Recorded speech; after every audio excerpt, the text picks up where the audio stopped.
दोस्तों, देश भर में एसआईआर का थर्ड फेज शुरू हो चुका है, जिसमें तकरीबन 59 करोड़ वोटर्स का एसआईआर होने जा रहा है। और इसी सिलसिले में कर्नाटका में भी 30 जून से एसआईआर का सेकंड स्टेप यानी एनरोलमेंट फॉर्म भरने का आगाज हो रहा है। इस एनरोलमेंट फॉर्म को बीएलओ आपके घर तक पहुंचाएंगे। ये एनरोलमेंट फॉर्म की 2 कॉपी आपको दी जाएगी, जिसमें आपको केयरफुली भरना है। और इस फॉर्म को भरने के लिए आपको 2002 की ये इन्फॉर्मेशन चाहिए होगी। इस इन्फॉर्मेशन के जरिए आप ये एनरोलमेंट फॉर्म भर सकते हैं। लेकिन याद रहिए, इस एनरोलमेंट फॉर्म को भरने की कुछ नौयतें हैं जिसको जानना बहुत ज़रूरी है।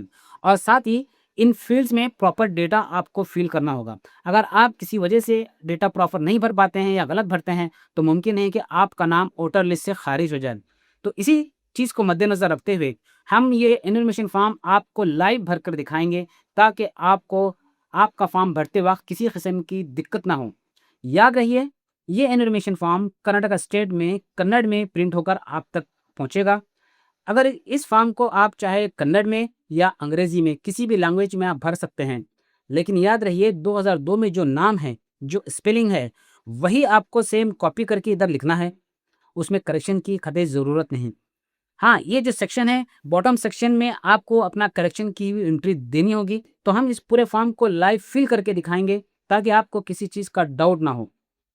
इसके अलावा भी अगर आपको किसी चीज़ का डाउट या आपको मदद चाहिए होगी तो आप हमारी टीम मोटी बात से राब्ता कायम कर सकते हैं। हम आपकी भरपूर मदद करेंगे।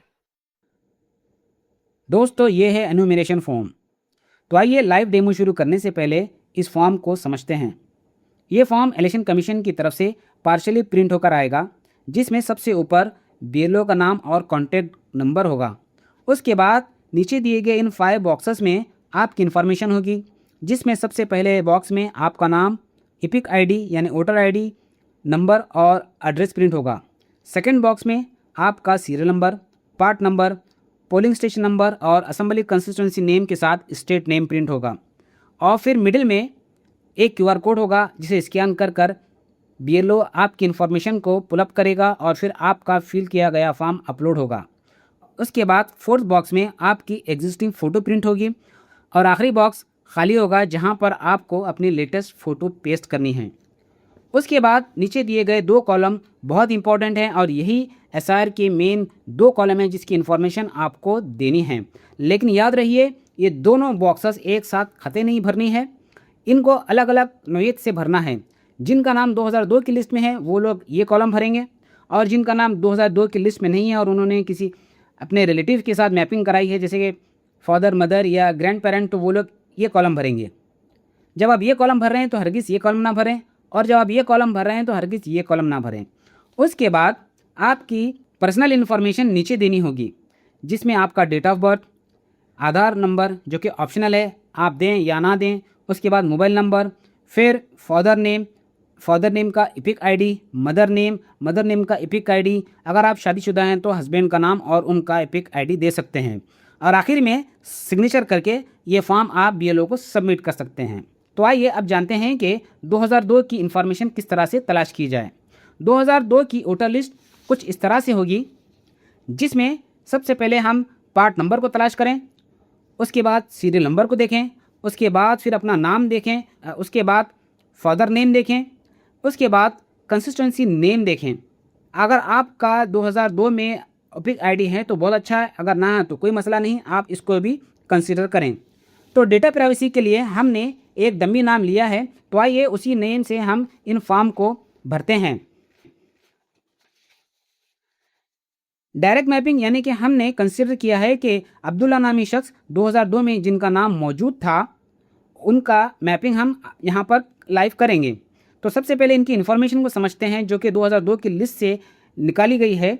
नेम अब्दुल्ला, इपिक आईडी 2026 में ये रहा होगा, हमने यहाँ पर ऐसे ही दे दिया है, लेकिन 2026 की इन्फॉर्मेशन 2002 की लिस्ट में नहीं मौजूद होगी, लेकिन 2002 में उनका आईडी ये होगा ABC 1 2 3 4 5 6।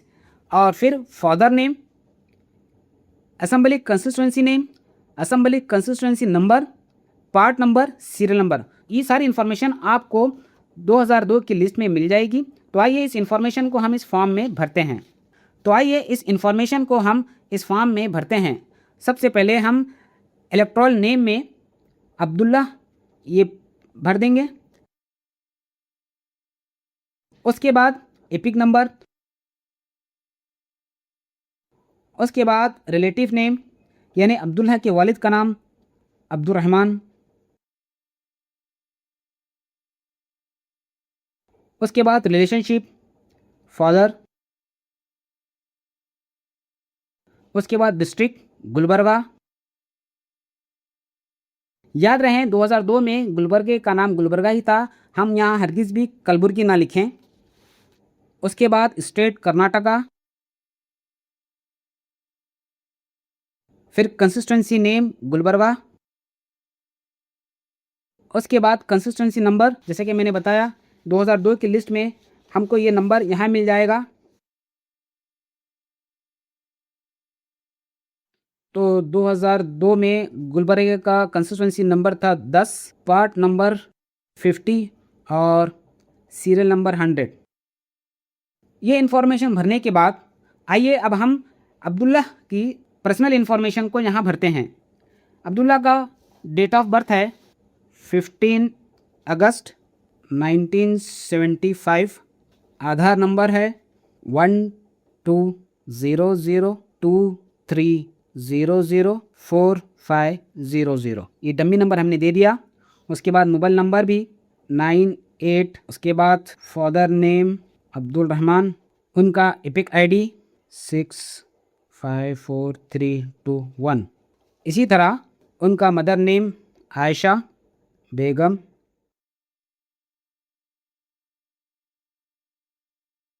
उनका एपिक आईडी ABC567890। इस तरह से वो अपनी पर्सनल इन्फॉर्मेशन देने के बाद यहाँ पर अपनी एक सिग्नेचर करके ये फॉर्म बीएलओ को देंगे। बीएलओ ये फॉर्म स्कैन करके सर्वर पर अपलोड कर देगा। इसके बाद आइए वो लोग इस तरह से फॉर्म भरें जिनका नाम 2002 की लिस्ट में नहीं है, लेकिन उन्होंने अपनी मैपिंग अपने किसी रिलेटिव से कराई है। सबसे पहले उन रिलेटिव का नाम यहाँ पर लिखेंगे जिनसे हमने मैपिंग कराई है, जिसे प्रोजनी मैपिंग कहा जाता है। यहाँ पर फादर नेम आएगा अब्दुर्रहमान और उनका एपिक आईडी ABC654321। इसी तरह अब्दुर्रहमान के वालिद का नाम यहाँ पर आएगा अब्दुल रहीम और फिर उनका रिलेशनशिप फादर होगा। और इसी तरह district Gulbarga, state Karnataka, assembly constituency name Gulbarga,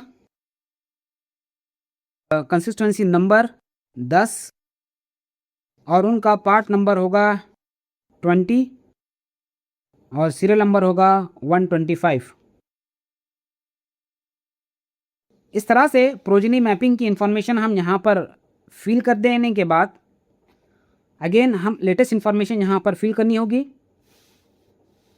Abdullah का डेट ऑफ बर्थ है 15 अगस्त 1975। आधार नंबर है 120023003400। उसके बाद मोबाइल नंबर है 9876543210। पर्सनल इन्फॉर्मेशन में हम उनके फादर का नाम देंगे Abdul Rahman, epic ID ABC654321 और इसी तरह मदर नेम आयशा बेगम, एपिक आईडी ABC567890। ये हो गई। इस तरह से हम प्रोजनी मैपिंग की भी इंफॉर्मेशन भरेंगे और आखिर में यहाँ पर सिग्नेचर करके ये फॉर्म हम बीएलओ को दे देंगे और बीएलओ ये फॉर्म को स्कैन करके अपलोड कर देगा। तो दोस्तों ये था इन्फॉर्मेशन फॉर्म किस तरह से भरा जाए। ये भरने के बाद आप इसकी एक जेरॉक्स कॉपी अपने पास रखें और एक कॉपी बीएलओ को दें और बीएलओ जब आपसे ये कॉपी लेगा तो आपको वैलिडेट ये आपकी जो इन्फॉर्मेशन आपने जो दिया है कंफर्म करने के लिए आपसे कुछ डॉक्यूमेंट मांगेगा, जिसकी लिस्ट हम नीचे दे रहे हैं। उनमें से कोई भी एक डॉक्यूमेंट आप प्रोड्यूस करें ताकि वो बीएलओ उन इन्फॉर्मेशन को भरी गई इन्फॉर्मेशन को कंफर्म करके आपको एक एक्नॉलेजमेंट कॉपी वापस दे दे। याद रहिए एक्नॉलेजमेंट लेने से पहले आप ये कंफर्म करें कि बीएलओ आपके सामने आपका फॉर्म स्कैन करके अपलोड करें। ये बहुत ज़रूरी है, इसमें गफलत ना भरें, क्योंकि किसी वजह से अगर आपका फॉर्म अपलोड होने से रह जाए तब भी आपके लिए दिक्कत है कि आपकी इन्फॉर्मेशन इलेक्शन कमीशन के डेटाबेस में नहीं मौजूद होगी, तो मुमकिन है आपका नाम एसआईआर लिस्ट से खारिज हो सकता है। तो एनुमरेशन फॉर्म देने के बाद आप पे लाजमी है कि आप बीएलओ के सामने अपना फॉर्म अपलोड करवाएं, ताकि किसी किस्म की दिक्कत आगे बाकी ना रहे। और साथ ही आप ये एनुमरेशन फॉर्म ऑनलाइन भी भर सकते हैं। इसको ऑनलाइन किस तरह से भरा जाए, हमने उसका तफसीली वीडियो ऊपर आई बटन पे दिया है, आप उसको देखकर ऑनलाइन भी भर सकते हैं। उम्मीद करता हूँ कि ये वीडियो आपको एनुमरेशन फॉर्म भरने में मददगार और माउन साबित हुआ होगा। लिहाजा इस वीडियो को अपने दोस्त अहबाब तक ज़रूर शेयर करें। खुश रहिए, आबाद रहिए। इजाज़त दें अपने मेज़बान बशीर एजाज को। अल्लाह हाफिज़।